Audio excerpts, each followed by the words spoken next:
Iratxe Sorzabal euskal presoak ukatu egin du, fiskalak leporatzen dizkion atentatuetan parte hartu izana, haren kontra Espainiako Auzitegi Nazionalean egiten ari diren epaiketan 1996an, Gijonen eta Lehergailuz egindako bi atentatutan parte hartu izana, egozten diote Sorzabali, baina akusatuak esan du, inoiz ez dela Asturiasen egon, eta bere burua erruduntzat jozuela Guardia Zibilak egin zizkion torturen ondorioz.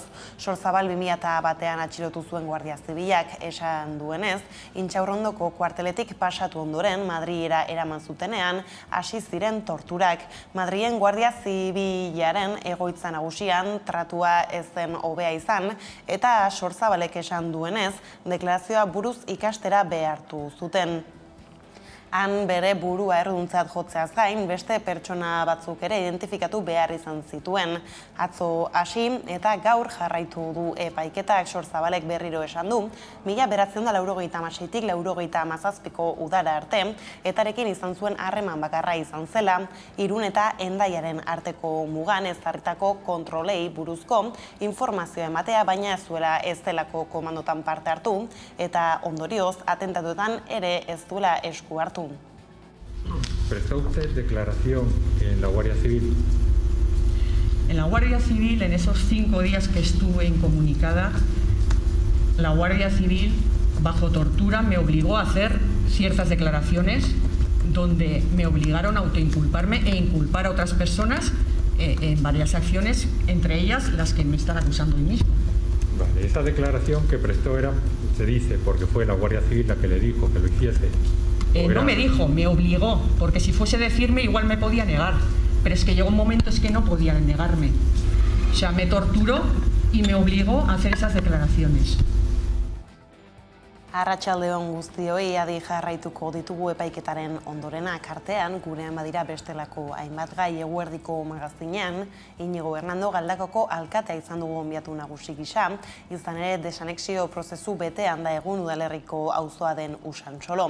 Bizkaiko Foru Aldundiak oniritzia eman dio Galdakoko eta Usansoloko batzorde mistoak desanexioari buruz osatu duen memoriari, eta udalak gehien gozoz onartu du memoria. Galdeketa egingo dute martxoan eta horrela batzar nagusiek desanexioa onartzea izango da azken pausoa. 40 urtetako borrokaz gabiltza eta azkenean aurten bihurtu da posible. Azken herri galdeketa loteslea izan daitekena. Inigo Hernando. Gu 2019an heldu ginen gobernura eta gure konpromisoen artean, zuk esan duzun moduan, hamarkadetan zehar, korapilatuta egondan arazo honi, irtenbide bat ematea izan zen gure konpromisoa. 2020an, hasieran 2020ko urtarrian, osoko bilkuran, prozesu guzti honi hasiera ematea, oniritzea eman genion, eta puntu honetan gauz. 2 urte eman duguz Aldundiagaz batera, memoria eratzen, memoria tekniko, ekonomiko, soziologiko, juridikoa eta bideragarritasun azterketak eratzen, eta puntu honetan gauz. Ointxe bertan, aurreko osoko bilkuran onartu zena izan zen memoria hori Aldundira igortzea eta galdeketa, esan duzu moduan, galdeketa deitzea. Bestaldetik, Euskal Hezkuntzaren eraldaketarako oinarriak izeneko dokumentua aurkeztu die gaur Eusko Legebiltzarreko Hezkuntza Batzordeko presidenteak legebiltzarkideei. Legebiltzarrean ordezkaritza duten taldeen esku utzi du eztabaidarako eta zuzenketen epea ireki da orain. Hezkuntza lantaldeko presidenteak prestatu du txostena, alorreko 100 aditurekin eta eragilerekin elkarrizketak egin eta horien ekarpenak jaso ondoren. Bestak beste, gogoetetan atera den korapilo nagusienetakoa segregazioarena da, zenbait ikastetxetan kontzentratzen direlako ikasle kalte berenak. Horren arira, txostenak dio, egungo eskolaratze eredua eraldatu eta ikasle kalte beren kontzentrazioak ekiditeko ezinbestekoa dela eremu bakoitzaren hezkuntza proiektu integralak garatzea. Eta hori lantzeko tokiko hezkuntza kontseiluak sortzea proposatu du. Badaguerdiko magazinean konexioa egin dugu Itxaso Gabiria Bilboko Euskal Eskola Publikoa Zarro plataformako kidearekin eta alaxe baloratu du goiz honetan hezkuntzako ituna aurkeztu den txostena. Ez dugu denborarik izan plataforman aztertzeko ondo atera den dokumentua. lehenengo eta behin bidali behar digutez. Guk parte hartu genuen bilera horietan eta espero dugu Eusko Jaurlaritzatik dokumentua bidaltzea. Beraz ez dugu aukerarik izan. Apur bat esperoan gaude ia gure aportazioak kontutan hartu da bezan, ala ez. Eta noski ere, gero irakurri ostean egingo ditugu alegazioak edo dana alakoa ez baldin bagaude ados.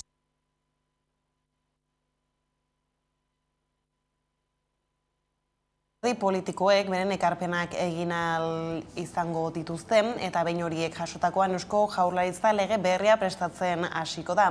Azken honek udazkenean onartu nahi du lege berria datorren urteko lehen seilekoan Eusko Legebiltzarrean bozkatu ahal izateko. Ordea greba eguna dute gaurkoa Bizkaiko zahar-egoitzetan ELA eta LAB sindikatuek ditute bigarren greba hau, eta gaurkoan ere Eusko Jaurlaritzak grebarako eskubidea urratu duela ohartarazi dute, ehuneko zerbitzu minimoak ezarri baititu. Lan baldintzak sektore publikoko beharginekin parekatzea eskatzen dute grebalariek eta lan hitzarmenaren negoziazioaren desblokeoa exigitu dute ere. Arrazoiak anitzak dira, alde batetik patronala guztiz blokeatuta dauka mahai negoziatzailea eta bestetik diputazioa oraindik ez du hartu lan gatazka honetan duen ardura. Bai, ez gaitu geratzen beste aukerarik, ez? Urtebete daroigu mahai negoziatzeketa zabalik, baina han proposamena bakarri da lan baldintzak kongelatzea. Osasun arloan berriz, aurrerapen zientifiko batek ibiltzeko eta kirola praktikatzeko aukera eman die pertsona paraplegikoei. Bizkarrezurreko lesio oso bat izan zuten eta paraplegiko egoeran zeuden 3 pertsona oinez ibil daitezke enborraren eta hanken muskuluak kontrolatzen dituen bizkarrezur muinaren eremua estimulatzen duen implantari esker. Astearte honetan ezagutu den eta pertsona paraplegikoei ibiltzeko aukera eman dien teknika berriak, elektrodoen paletak erabiltzen ditu, muineko lesioetarako berariaz diseinatuak.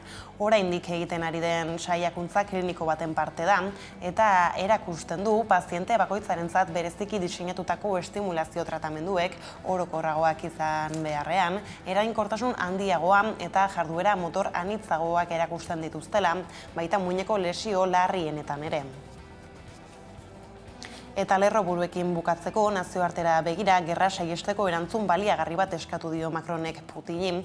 Frantziako presidentearen arabera Bart Moskun egindako bilera lagungarria izan daiteke, tentsioa baretzeko eta Europa ekialdean segurtasuna bermatzeko. Hala segurtasun bermei buruzko krisia konpontzeko egiten ari diren ahaleginak eskertu dizkio Errusiako gobernu buruak.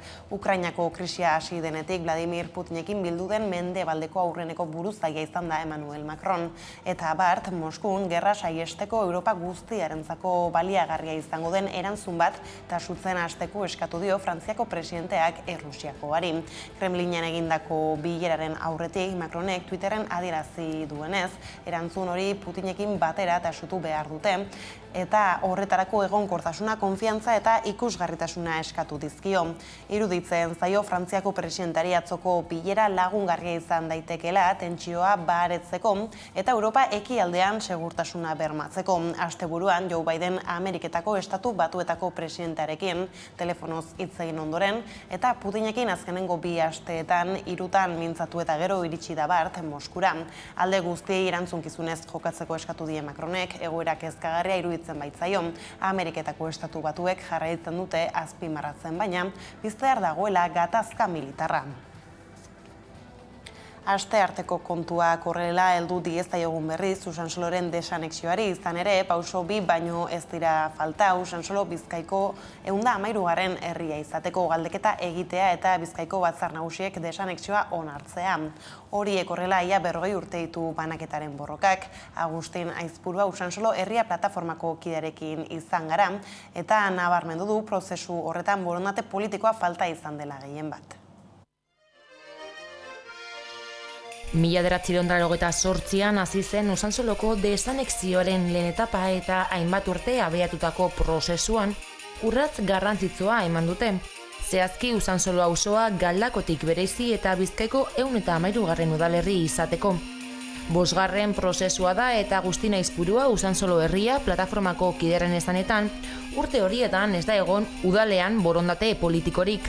Ez gaude, Usansolo ez da herria, ez guk ez duguleko gure lan egin, baizik udaletxe honetan ez daleko egon borondate politikorik inoiz.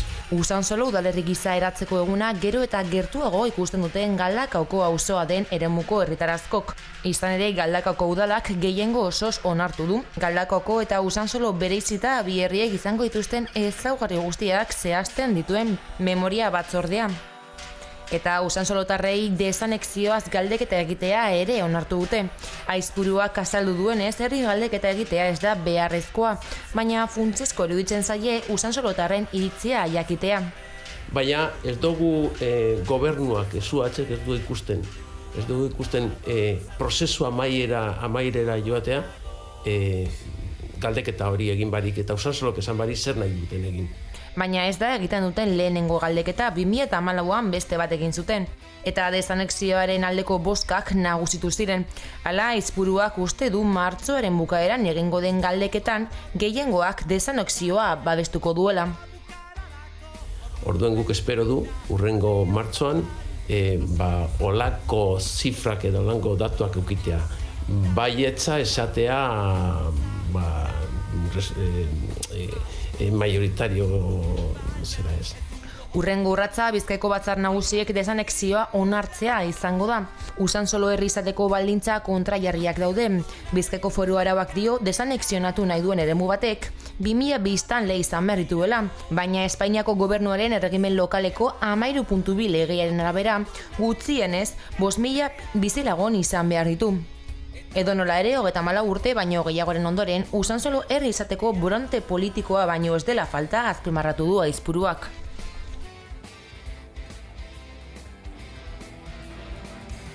Eta lerroburuetan aipatu du ere greba eguna dute gaurkoa Bizkaiko zahar egoitzetarako beharginekela eta LAB sindikatuek deitu dute bigarren greba hau, eta gaurkoan ere Eusko Jaurlaritzak grebarako eskubidea urratu duela ohartarazi dute, ehuneko zerbitzu minimoak ezarri baititu.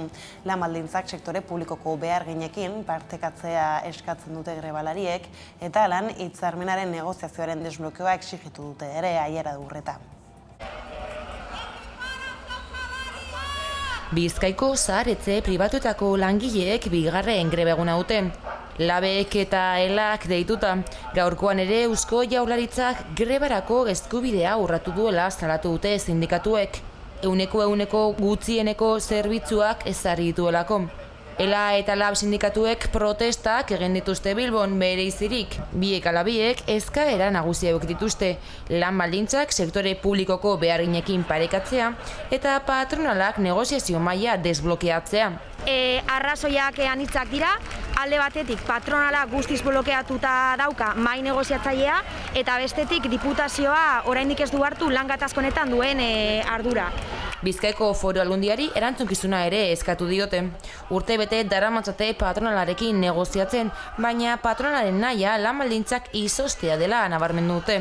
Bai, ez gaitu geratzen beste aukerarik, ez? Urtebete daroigu mai negoziazketa zabalik, baina han proposamena bakarri da lan baldintzak kongelatzea. Horren aurrean, Labek argi dauka gatazkaren konponbide bakarra desobedientzia da. Labek argi dauka patronalak ulertzen duen hizkuntz bakarra desobedientzia dela, eta hori da gu hartuko dugun bidea lan gatazka honen konponbiderako. Elak ere berretzi du borrokatuko duela eskaera nagusiak lortu arte. Lan baldintzak kongelatzen badiraz eta 255 milioi pintxe badiraz mai gainean, langileentzako ez dago ezer. Eta hau da, proposamen bat modelo bardinaz aurrera segitzeko eta gu ez gozadoz. Eta horretan borrokatuko dugu lortu arte. Hitzarmen negoziazioaren blokeoaren erantzuleak Sergio Murillo, Bizkaiko Gizarte Ekintzako diputatua, eta Gezka, Lares eta Elba patronalak direlaz ohartarazi dute. Osasungintzan gainera Eusko Jaurlaritzako Osasun Sailaren eta Osakidetzako zuzendaritzaren inmobilismoa ikusita, mobilizazioetara joko dute berriro Osakidetzako beharginek, osasungintza publikoa defendatzeko eta langileen gainkarga salatzeko. SHL, LAB, Comisiones Obreras eta UGT sindikatuek iragarri dutenez, bi greba egun egingo dituzte otsail amaieran, hilaren 25 lehen arretan izango da lanuztea, eta 28an berriz, Osakidetza osoan mobilizazioetara deitzeaz gain, sindikatuek erabaki dute, mahai sektorialean planto egitea salatu dute Osasun Sailak edukiz ustu duela espazio hori, hala ohartarazi dute ez dutela bertan berriro parte hartuko, benetako negoziazioa planteatu arte. Salatu dutenez, osasun sistema publikoaren kudeatzaileen izaera antidemokratikoa geroz eta larriagoa da. Bada Osasunaz Gasteizera goaz orain izurriaz hitz egiteko, bertan baita Estilanao lankidea, bihar batzekoa da Labi, Euskal Autonomia Erkidegoan indarrean dauden neurri murriztaileak luzatu ala ez erabakitzeko. Izan ere neurriak otsaiak 13 igandera arte daude indarrean. Horrez gain lurralde arteko batzordeak erabakita, ostegunetik aurrera kanpoan ez da musukorik erabili beharko, ez da behintzat derrigorrezkoa izango, ez da Esti? Bai, hala da, hainbat neurri arintzea erabaki dute Euskal Herrian, lurralde arteko osasun kontseiluaren ezoiko bileran, Espainiako osasun ministerioak eta erkidegoek adostu zuten oro har maskara derrigorrezkoa ez izatea aire zabalean. Salbuespen batzuk ere gehitu dituzte, batetik ekitaldi jendetsuetan jendea zutik badago edo eserita 1,5 metroko distantzia mantendu ezin denean jantzi beharko da, eta bestetik jende pilaketak daudenean ere gomendatu dute jantzea. Arabako, Bizkaiko eta Gipuzkoako eskoletako patioetan gainera maskara jantzen jarraitu beharko dute oraingoz. Dekretu argitaratu eta hurrengo egunera, hau da, ostegunetik aurrera, ez da derrigorrezkoa izango beraz kalean maskara erabiltzea. Bestetik, edukiak ere handitzea adostu dute, lurralde arteko osasun kontseiluak. Kirol ekitaldien edukiera kanpoko eremuetan 75%tik 85%ra handitzea adostu dute, eta 50%tik 175%ra izatera eitxiak badira. Bestetik, osasun publikoko batzordea gainera koronavirus kasu positiboetan 40 aldeak eta isolamenduak are gehiago murriztearen aukera ere adostuko dute edo aztertuko dute. Orain arte 7 egunekoa zen, baina erkidego batzuek 3 eta 5 egun bitartera murriztea nahi dute. Bestalde, Nafarroako gobernua biltzekoa da neurriak mantentzea adosteko edo ez, eta Labi batzordeak bilera egingo du baita neurriak mantentzeko edo lutzatzeko eztabaidatzeko. Dekretua asteazkenean argitaratuko da eta ostegunean sartuko da indarrean. Ipar Euskal Herrian berriz asteazkenetik maskararik gabe ibil daiteke kanpoaldeetan. Horrez gain, kirol ekitaldien edukiera kanpoko eremuetan 75%tik 185%ra handitzea adostu dute ministroen kontseiluan, eta 150%tik 175%ra itxiak badira. Bestaldetik, lehenago grebez aritu gara eta Gasteizen zaudela aprobetxatuta Esti Altan Bernedoko langileek greban jarraitzen dute, ezta? Bai, hala da, farmazia industriaren sektorean diharduen Altan Bernedo enpresako fabrikako latazka luzatzen ari da, izan ere azaroaren 29an abiatu zuten greba eta negoziazioan ez da aurrera pausorik izan oraindik. Grebalaria goizeko orduetan abiatu ziren Adurtzatik, hiriaren kanpoaldetik Arabako batzar nagusietaraino joateko. Izan ere, martxaren arrazoia Arabako legebiltzarrean mintzatu diren langileei edo langileen ordezkariei babesa ematea izan da. Enpresa batzordeko bozeramaileek gatazkan inplikatzeko eskatu diete erakundeei. Eta bukatzeko Esti azken asteetan Olagibel kaletik gertu egiten ari diren horretan arrasto arkeologikoak aurkitu dituzte, zer gehiago dakigu. Olagibel eta Adatxeko Andre Maria kaleen artean bizikletentzako aparkaletuko bat eraikitzen ari dira eta obren kontrola egiten ari ziren arkeologoak aurkitu dituzte arrastoak. Antza denez, garai batean Adatxeko Andre Maria ospitalea zenaren eta beranduago eraiki zuten Santiago ospitalarenak dira. Horrez gain, Gasteizko harresiaren zati bat ere eta Doneiakue bidearen parte izan daiteken kale bat aurkitu dute. Aurkitutakoa erretako lurra duen zati bat omen da, sute bati dagokiona, eta dokumentazioari erreparatuz gero, 1507 urtearen inguruan, Adatxeko Andre Maria ospitalea erre egin zela agertzen da. udalaren asmoa aztarna ekologikoak estaltzea eta kartel batzuk jartzea da, baina azkenean diputazioaren erabakiaz obrak jarraituko dute eta arrastoak estaliko dituzte. Hala ere, azken egunotan, Arabako arkeologoek aztarna horiei garrantzia ematea eskatu dute eta arrastoi balio emateko alternatibak bilatzea eta aztertzea ere eskatu dute. Agir batean, Arkeologiarako Arabar Institutuak oraingoan ere obretan eta irekita leloari mantentzea eskatu diete erakundei eta norabide berdinean sinadura bilketa bati ekin diote.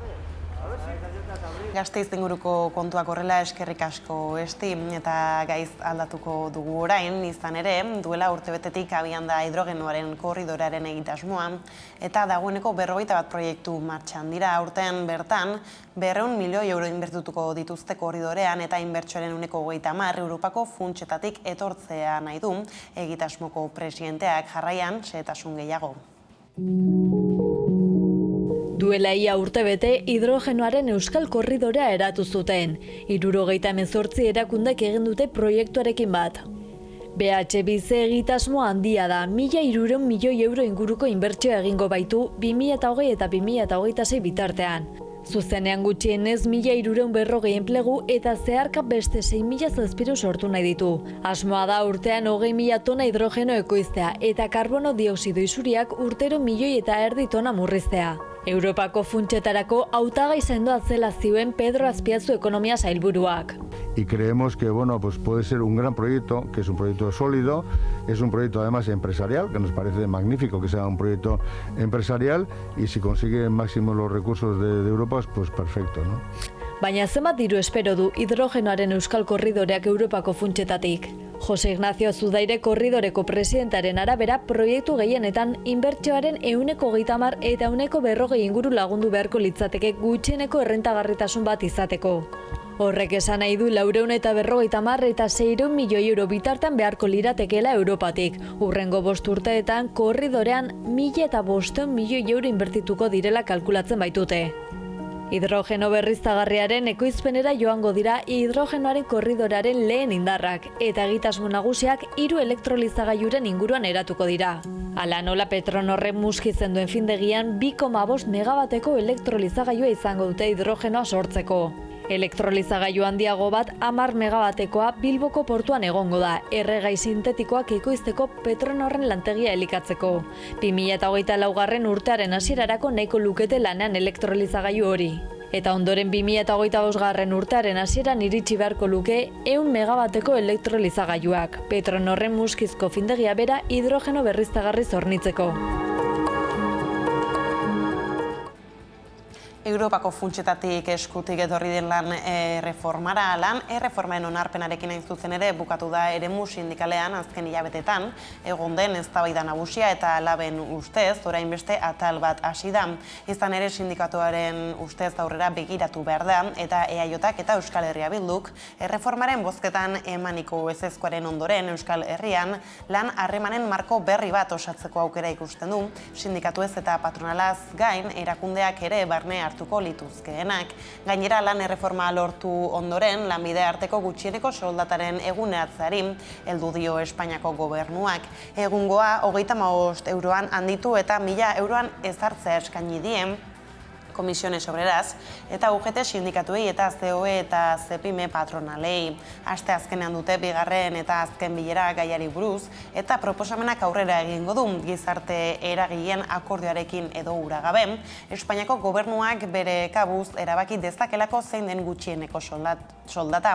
Nola nahi ere aurretik alde guztiak entzune dituela azaldu du Yolanda Díaz, lan ministroak era berean, erreformaren ondoren egiso, Comisiones Obreras sindikatuak eskatuta, gaurko aurre ikuseta zegoen elkarrizketa sozialerako mahaiaren bilera atzeratu ostean, eskaera hori egiteko zergaitien inguruan mintzatu da Loli García Euskadiko Comisiones Obreraseko idazkari nagusia.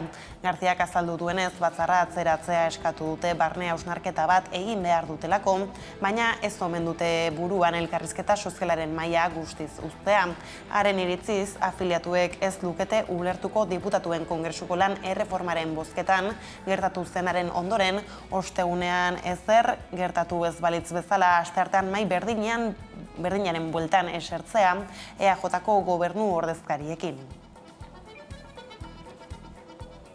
Eta bestaldetik, Bergarako udalak eta Olaso Dorrea Fundazioak abian jarri zuten Monzon Ganuza saria herrian geratu da aurten eta 2 sari banatuko dira. Jose Luis Elkorok eta Mari Carmen Aiastuik jasoko dute, Euskal Herriari bizitza betelan eskaini diotela aitortu eta omentzeko. Datorren hilean 41 urte beteko dira Telesforo Monzon hiltzela. Utopikoa! Egiten diote munduari aurrera arazi. Zuek utopikoak ekarriko duzute Euskadiko askatasuna! Monzonek eta Maria Josefa Ganuzak bezala bizitzaren ardatz nagusi Euskal Herria, Euskara eta Euskal Kultura izan dituzenak omentzeko Monzon Ganuza saria sortzea erabaki zuten iaz Olaso Dorrea Fundazioak eta Bergarako udalak. Esan nahi hori izango du egun honek, ez pixka bat bizitza oparo horiek ospatzearena. Lehenengo saria Ipar Euskal Herriko ikastolen mugimenduan aitzendari izandako Libe Goñi Seaskako lehen andereñoari eman zioten. Aurtengoan saria herrian geratu da eta 2 sari banatuko dira. Jose Luis Elkorok eta Mari Carmen Aiastui jasoko dute, Euskal Herriari bizitza betelan eskaini diotela aitortu eta omentzeko. Egindako egin dugu, guk egin nuen gure garaian, eta nik uste dut eredua utzi dugula jarraitzeko bide hortatik. Jose Luis Elkorok 1976ko alkateen mugimenduko figura emblematikoa izan zen. Euskal Herriak bere izenean hitz egiteko instituzio eta botere legitimoak ez zituenean, bozeramaile eta ordezkari ez ezik herriak gobernatu ere egin zuen alkate ausarten taldekoa. Eta Mari Carmen beti izan du ondoan eta babesten beti kide. Nortasuna, gure eskubideak, gure jabetasuna, batez ere Euskal Herria behar du jabetasuna, ez gara jabeak. Beste batzuk aintzen dituzte, eta guk egin du behar dugu. Gure helburu nagusia hori da, jabetasuna. Aurtengo Monzon Ganuza saria martxoaren 10ean Bergarako seminarixoan izango den ekitaldian jasoko dute Elkorok eta Aiastuik. Ia, aurreantzean, gehiaran, gaur ditzeran bezala denok elkartuta urratsak ematen.